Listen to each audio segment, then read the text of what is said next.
Selamat malam Pak Sobron, selaku dosen mata kuliah proses manufaktur. Perkenalkan kami dari kelompok 2 akan mempresentasikan hasil diskusi kami yang berjudul proses pembuatan komponen dengan metode investment casting.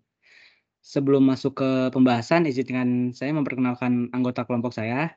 Pertama ada saya sendiri, Daniel Putra Satiawan. Saya Ananda Putra Setiawan. Saya Josevan Limdrian.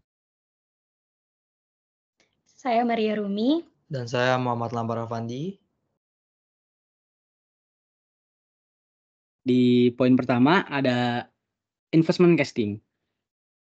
Pembahasan pertama kita akan membahas tentang pengertian investment casting itu sendiri. Investment casting adalah proses pengecoran dengan pola yang terbuat dari lilin dan dilapisi dengan bahan tahan panas sebagai cetakan. Lilin kemudian dilelehkan sebelum menuangkan logam cair. Istilah investment casting. Istilah investment berasal dari kata invest yang berarti melapisi sepenuhnya. Hal tersebut mengacu pada lapisan bahan tahan panas atau api di sekitar pola lilin. Investment casting ini merupakan proses pengecoran yang presisi. Berikutnya ada langkah-langkah investment casting. Yang pertama, ada membuat pola. Menggunakan pola dengan detail yang sama seperti bagian akhir, kecuali ada kelonggaran untuk kontraksi thermal, yaitu penyusutan. Lalu yang kedua, ada memasang pola lilin dan membuat pohon. Pola tersebut dirakit dengan komponen lilin lainnya untuk membentuk sistem pengiriman logam gerbang dan pelari. Ukuran dan konfigurasi komponen tergantung pada keinginan. Beberapa pola lilin dapat diproses menggunakan satu pohon. Lalu yang ketiga ada membuat cangkang cetakan. Seluruh rangkaian pola lilin dicelupkan ke dalam bubur keramik, ditutup dengan plesteran pasir, dan dibiarkan kering. Siklus pencelupan basah dan plesteran berikutnya diulangi sampai terbentuk cangkang dengan ketebalan yang diinginkan. Yang keempat, ada penghapusan lilin. Seluruh rakitan ditempatkan dalam autoklav uap untuk melelehkan sebagian besar lilin. Sisa lilin yang direndam dalam cangkang keramik dibakar dalam tungku. Pada titik ini, sisa pola lilin dalam bahan gating telah dihilangkan seluruhnya. Dan cetakan keramik tetap memiliki rongga berbentuk bagian cetakan yang diinginkan. Oke, yang kelima, leleh dan tuang. Cetakan dipanaskan terlebih dahulu sampai suhu tertentu dan diisi dengan logam cair, sehingga menghasilkan pengecoran logam. Hampir semua paduan dapat diproduksi menggunakan proses ini. Baik pelabuhan udara atau pelabuhan vakum dapat digunakan sebagaimana ditentukan oleh kimia panduan. Peleburan vakum digunakan terutama ketika terdapat unsur reaktif dalam paduan. Yang keenam, operasi akhir. Setelah cetakan cukup dingin, cangkang cetakan dipisahkan dan dicetakkan dalam operasi knockout. Gerbang dan pelari dipotong dari pengecoran dan jika perlu, sandblasting, penggilingan, dan pemesinan pasca pemesan akhir dilakukan untuk menyelesaikan pengecoran secara dimensional. Pengujian non-destruktif dapat mencakup penetaran fluoresan, praktikal mengetik, radiografi, atau infeksi lainnya. Inspeksi dimensi akhir hasil pengujian paduan dan indeti infeksi sebelum pengiriman.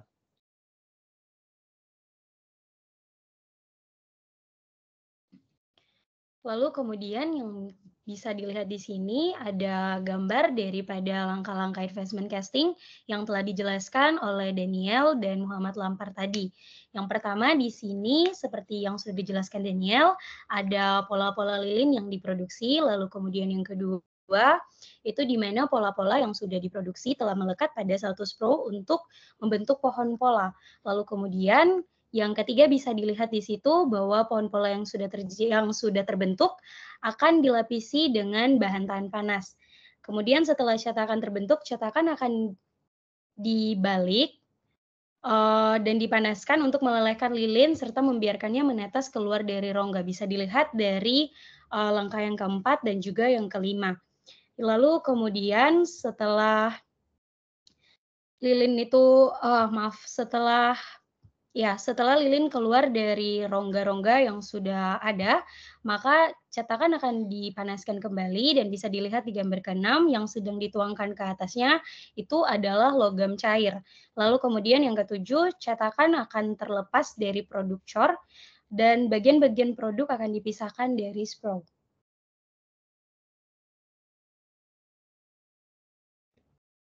Oke, selanjutnya ada dua macam metode investment casting.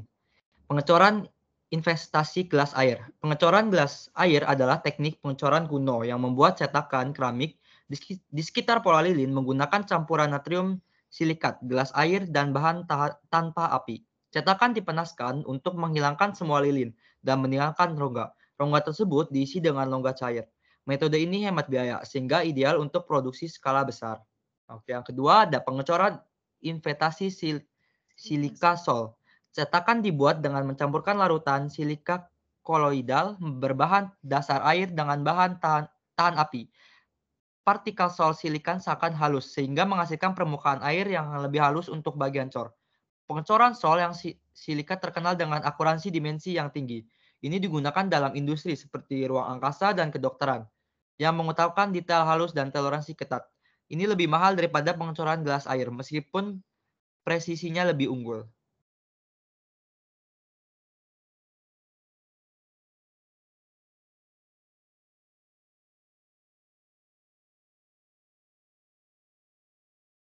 Berikutnya ada keuntungan proses pengecoran investasi. Yang pertama, kisaran ukuran. Meskipun sebagian besar pengecoran investasi berukuran kecil, proses investasi dapat menghasilkan pengecoran dengan berat lebih dari 1000 pound.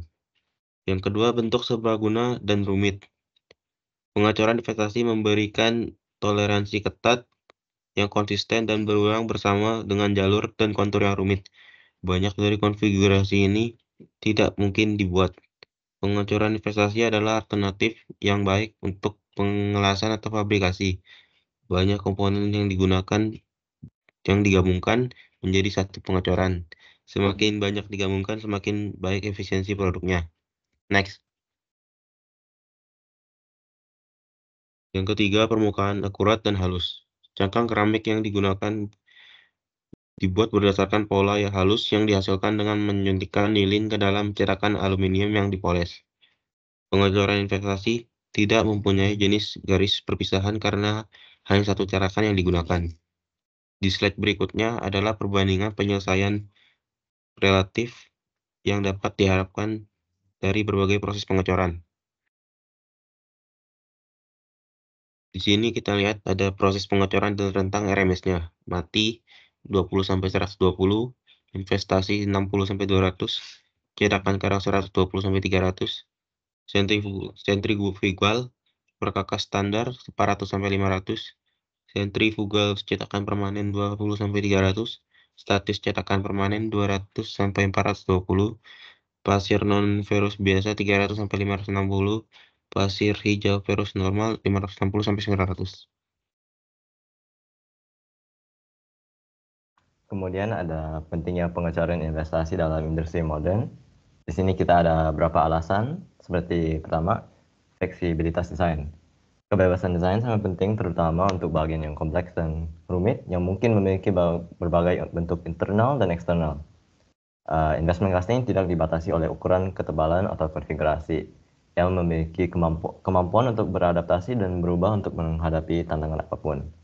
Kemudian ada toleransi yang lebih ketat. Untuk investment casting, toleransi yang lebih ketat adalah keuntungan paling penting dibandingkan metode manufaktur yang lain. Bagian yang harus diproduksi untuk memenuhi spesifikasi desain yang tepat sehingga mudah diintegrasikan dengan bagian lain. Berikutnya ada hasil akhir unggul. Pengecoran investasi menawarkan penyelesaian permukaan halus yang memerlukan penyelesaian pasca produksi minimal. Berikutnya adalah efektivitas biaya. Dalam manufaktur batch kecil, meskipun memerlukan biaya pengaturan awal, investasi jor adalah metode yang hemat biaya untuk memproduksi jumlah produksi kecil hingga menengah. Berikutnya adalah berbagai pilihan bahan. Keuntungan ini dapat mengakomodasi material yang dibutuhkan untuk banyak industri, antara lain baja tahan karat, baja panduan dan karbon, panduan berbasis nikel, panduan aluminium, dan selainnya. Beberapa contoh logam yang digunakan dalam pengecoran investasi adalah yang kayak tadi, besi tahan karat, baja, nikel, aluminium, tembaga, titanium, dan logam mulia lain. Next.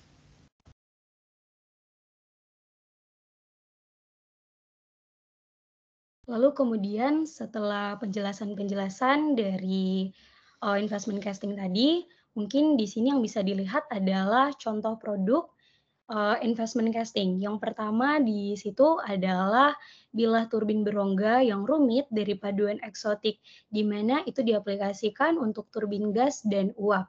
Lalu kemudian gambar kedua itu adalah komponen ICE yang biasanya digunakan untuk mesin pembakaran dalam di dalam balapan dan diproduksi secara massal. Lalu yang ketiga itu adalah turbin radial turbocharger. Lalu yang keempat adalah perhiasan dan barang-barang dekoratif dalam produksi satu kali dan terbatas.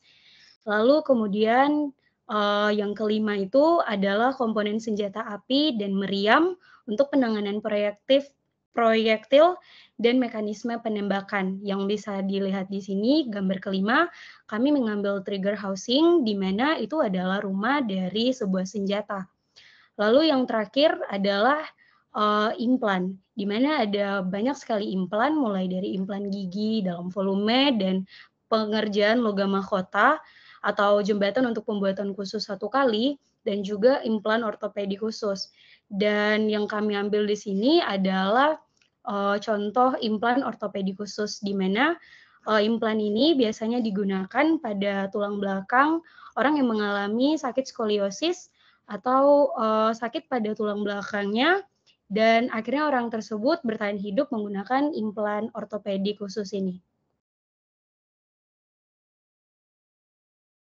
Baik, sekian dari kelompok kami. Kurang lebihnya mohon maaf. Terima kasih.